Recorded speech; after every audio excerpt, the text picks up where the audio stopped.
Assalamualaikum warahmatullahi wabarakatuh. Izin untuk memperkenalkan diri, nama saya Aldo Winandar dengan NPM 2151020007. Saya adalah salah satu mahasiswa dari Universitas Islam Negeri Raden Intan Lampung, Fakultas Ekonomi dan Bisnis Islam, Program Studi Perbankan Syariah semester 2 kelas A. Baiklah, pada kesempatan kali ini saya akan memenuhi tugas dari mata kuliah Qiraatul Quran dengan dosen pengampu Ibu Diah Mukminatul Hashimi, Magister Ekonomi Syariah, yang dimana tugasnya ialah mereview jurnal. Jadi jurnal yang saya review pada kali ini adalah yang berkaitan dengan keutamaan Al-Quran dengan judul Al-Quran dan Hadis sebagai sumber hukum Islam dengan penulis Septi Aji Fitrajaya, tahun terbit 2019. Adapun hasil review jurnal yang telah saya review adalah yang pertama, pengertian Al-Quran. Al-Quran secara bahasa berasal dari kata qura'a, yaqra'u qira'atan, yakni sesuatu yang dibaca atau bacaan. Sedangkan secara istilah merupakan kalamullah yang diturunkan kepada Nabi Muhammad SAW dan sampai kepada kita semua secara mutawatir serta membacanya berfungsi sebagai ibadah. Setelah datangnya Al-Quran kepada Nabi Muhammad SAW, masyarakat Arab terkagum-kagum dan takjub akan lantunan yang terdapat pada Al-Quran. Mereka mengatakan bahwa Al-Quran adalah buatan Nabi Muhammad, bukan firman dari Allah Subhanahu wa Ta'ala. Akan tetapi itu semua tidak benar karena Nabi adalah seorang yang ummi, tidak dapat membaca dan menulis. Dan dibantah oleh Al-Quran, jika memang benar Al-Quran adalah syiar buatan manusia atau Nabi Muhammad SAW, maka masyarakat jahiliyah dituntut untuk membuat syair yang seindah seperti Al-Quran, dan terbukti mereka tidak sanggup.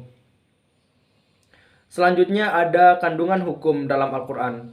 Merujuk pada pembahasan para ulama, sebagian dari mereka ada yang membagi hukum yang terkandung dalam Al-Quran menjadi 3, sebagaimana pernyataan Wahbah Zuhaili di dalam kitab Ushul Al-Fiqih Al-Islami yang juga dikutip oleh Ernawati. Di antaranya yang pertama, hukum akidah atau i'tiqadiyah ialah suatu yang berkaitan dengan keyakinan manusia kepada Allah Subhanahu wa Ta'ala dan juga kepada malaikat, kitab, rasul serta hari akhir. Yang selanjutnya ada hukum etika atau khuluqiyah, adalah suatu perilaku yang berkaitan dengan kepribadian diri, di antaranya kejujuran, rendah hati, sikap dermawan, dan menghindari sifat-sifat buruk pada dirinya seperti halnya dusta, iri, dengki, dan sombong. Selanjutnya ada hukum amaliyah atau amaliyah, suatu perilaku sehari-hari yang berhubungan dengan sesama manusia. Hukum amaliyah dibagi menjadi 2 bagian, yakni pertama, muamalah ma'allah atau pekerjaan yang berhubungan dengan Allah, seperti sholat, puasa, zakat, haji, nazar, dan lain sebagainya. Yang kedua ialah muamalah ma'an nas atau pekerjaan yang berhubungan langsung dengan manusia, baik secara pribadi maupun kelompok. Contohnya kontrak kerja, hukum pidana, dan lain sebagainya. Sebagian dari ulama sepakat dengan pembagian hukum Al-Quran tersebut, namun tidak berdasarkan pembagian yang sudah ada, melainkan dengan 3 bagian ini, yaitu tauhid, tazkir, dan hukum. Dari seluruh pembagian hukum di atas, menurut Hasbullah Talib, secara umum kandungan hukum dalam Al-Quran ada 5 bagian. Di antaranya yang pertama, al-ahkam al-iqadiyah, semua hukum yang berorientasi pada keimanan dan keyakinan. Yang kedua, al-ahkam al-khuluqiyah, suatu hukum yang berkenan dengan akhlak. Yang ketiga, al-ahkam al-kauniyah, sesuatu hukum yang berkenan dengan alam semesta. Dan selanjutnya al-ahkam al-ibariyah, suatu hukum yang berkaitan dengan peristiwa atau kejadian pada masa lalu dan dapat diambil pelajarannya atau ibrah.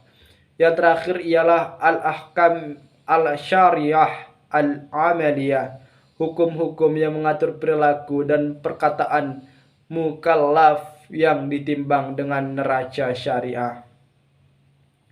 Selanjutnya, cara Al-Quran menjelaskan ayat-ayat hukum. Al-Quran merupakan sumber hukum Islam yang sifatnya umum. Pada sebagian besar, hukum yang dijelaskan bersifat global dan hanya beberapa bersifat mendetail. Secara garis besar, penjelasan hukum oleh Al-Quran terdiri dari 3 cara, sebagaimana berikut. Yang pertama yaitu adalah ijmali atau global. Penjelasan Al-Quran bersifat umum, sedangkan sunnah Nabi yang nantinya akan menjelaskan lebih mendetail. Sebagaimana perintah mendirikan sholat, membayar zakat, dan penjelasan lafaz yang tidak jelas secara makna. Allah Subhanahu wa taala berfirman, "Dirikanlah salat." Quran surah Al-Baqarah ayat 43. Ayat tersebut berupa perintah untuk mendirikan salat. Tidak ada penjelasan mengenai tata cara dan waktu pelaksanaannya. Maka disinilah sunnah Nabi berperan adanya. Salatlah kalian sebagaimana kalian melihat aku salat. Sallallahu kama ra'aytum minni usolli. Yang selanjutnya ada tafsili atau terperinci. Al-Quran memaparkan hukum secara terperinci dan disertai penjelasan yang mendetail. Adapun sunnah Nabi menjadi penguat bagi penjelasan Al-Quran tersebut. Contohnya hukum waris, tata cara dan hitungan dalam talak, mahram, orang yang haram untuk dinikahi, tata cara li'an, saling melaknat antara suami dan istri, dan penempatan hukuman dalam kasus pindah hudud. Yang terakhir ada isyarah atau isyarat. Penjelasan Al-Quran hanya sebatas pokok hukum, baik secara isyarat maupun secara ungkapan langsung. Adapun sunnah Nabi memberikan penjelasan hukum yang terkandung dalam pokok bahasan tersebut secara terperinci. Selanjutnya ada hadis. Pengertian hadis secara etimologi, hadis berasal dari kata hadas dan hadis, artinya al-jadid, sesuatu yang baru atau khabar atau kabar. Maksudnya jadid adalah lawan dari al-qadim atau lama. Seakan-akan dimaksudkan untuk membedakan Al-Quran yang bersifat qadim, sedangkan khabar maksudnya berita atau ungkapan pemberitahuan yang diungkapkan oleh perawi hadis dan sanadnya bersambung selalu menggunakan kalimat hadatsana atau memberitakan kepada kami. Secara terminologi, definisi hadis mengalami perbedaan redaksi dari para ahli hadis. Namun makna yang dimaksud adalah sama. Istilah hadis juga sering disamakan dengan istilah sunnah, khabar, dan atsar sebagaimana berikut. Yang pertama adalah sunnah.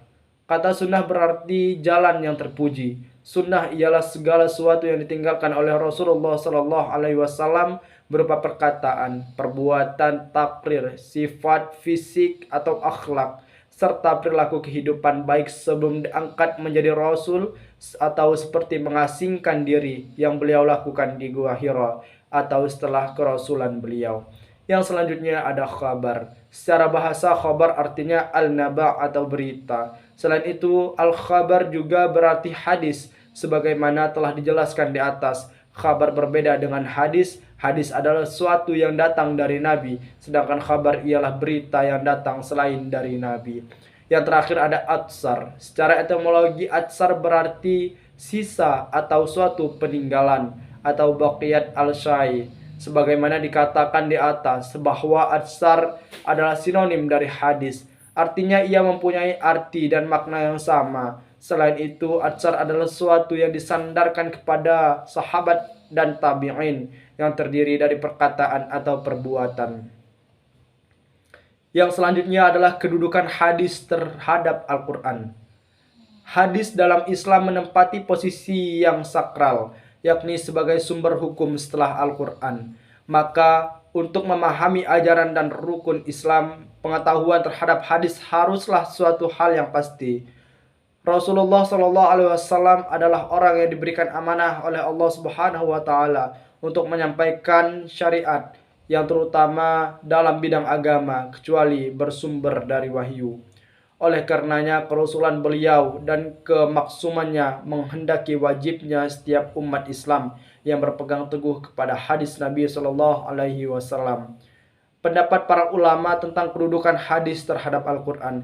Yang pertama, Al-Quran dengan sifat al-qad wal warud atau keberadaannya yang pasti dan diyakini, sudah seharusnya kedudukannya lebih tinggi daripada hadis, di mana status hadis atau kecuali yang mutawatir adalah zani atau al-warud. Yang selanjutnya, hadis berfungsi sebagai penjelas dan penjabar dalam atas Al-Quran. Maksudnya, yang dijelaskan adalah Al-Quran dan kedudukannya lebih tinggi, maka eksistensinya dan keberadaan hadis sebagai bayan tergantung pada eksistensi Al-Quran. Yang selanjutnya, sikap para sahabat yang selalu merujuk kepada Al-Quran terlebih dahulu jika bermaksud mencari jalan keluar atas suatu masalah. Jika di dalam Al-Quran tidak ditemukan, maka mereka merujuk kepada sunnah yang mereka ketahui atau bisa menanyakan kepada sahabat yang lain. Hadis Mu'az secara tegas menyatakan urutan kedudukan antara Al-Quran dan sunnah. Yang selanjutnya, fungsi hadis terhadap Al-Quran. Pada dasarnya, hadis Nabi adalah sejalan dengan Al-Quran karena keduanya bersumber dari wahyu.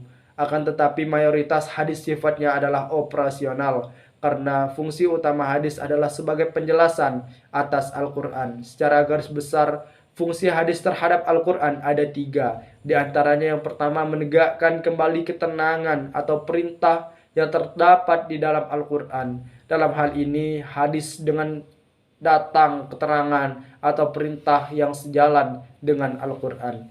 Yang selanjutnya, menjelaskan dan menafsirkan ayat-ayat Al-Quran yang datang secara mujmal atau global. Dalam hal ini kaitannya ada 3 hal. Yang pertama, menafsirkan serta memperinci ayat-ayat yang bersifat umum. Yang selanjutnya, mengkhususkan ayat-ayat yang bersifat umum. Dan yang terakhir, memberi kebatasan terhadap ayat bersifat mutlak. Dan yang terakhir kembali adalah menempatkan hukum-hukum yang tidak ditetapkan oleh Al-Quran atau bayan tasyri'i. Baiklah, adapun kesimpulan yang saya ambil dari jurnal tersebut ialah Al-Quran adalah firman Allah Subhanahu wa Ta'ala yang salih, likulli zaman wa fi kulli makan. Segala perkara yang ada pada dasarnya kembali kepada Al-Quran. Sebagaimana sifat Al-Quran yaitu huda atau petunjuk. Petunjuk yang benar akan memberikan jalan dan solusi yang benar. Meskipun Al-Quran hanya terdiri dari 30 juz. Tetapi petunjuk yang ada di dalamnya sangatlah lengkap dan mencangkup semua persoalan yang ada. Dengan demikian, Al-Quran menjelaskan hukum-hukum yang terkandung di dalamnya dengan cara yang umum, terperinci, dan sesuai dengan pokok pembahasan. Barang siapa yang hendak memahami kandungan hukum dalam ayat Al-Quran, maka wajib baginya untuk memahami sunnah Nabi. Hal ini dikarenakan korelasi antara keduanya sangatlah erat. Kedudukan sunnah menjadi sakral ketika Al-Quran hanya menjelaskan hukum secara umum. Di sini diperlukan peran sunnah Nabi sebagai perinci dari hukum yang umum. Dan ketika Al-Quran sudah menjelaskan hukum secara rinci, maka kedudukan sunnah sebagai penguat atau pemantapan dari penjelasan hukum tersebut. Sama halnya jika penjelasan Al-Quran hanya sebatas isyarat saja, maka sunnah Nabi hadir untuk melengkapi dan menyikapi tabir dari isyarat tersebut. Al-Quran dan hadis adalah sumber hukum yang sangat relevan dan saling berkaitan antara satu dengan yang satunya, dan akan terus eksis terjaga kuetek-tentiknya. Adanya hadis akan terus berjalan dengan keberadaannya kitab suci Al-Quran. Baiklah, mungkin itu saja yang dapat saya sampaikan. Bila di dalam penyampaian dan pemaparan terjadi banyak salah kata, saya mohon maaf. Kepada Allah saya mohon ampun. Sekian dari saya. Wallahul muwafiq ila aqwamit thoriq. Wassalamualaikum warahmatullahi wabarakatuh.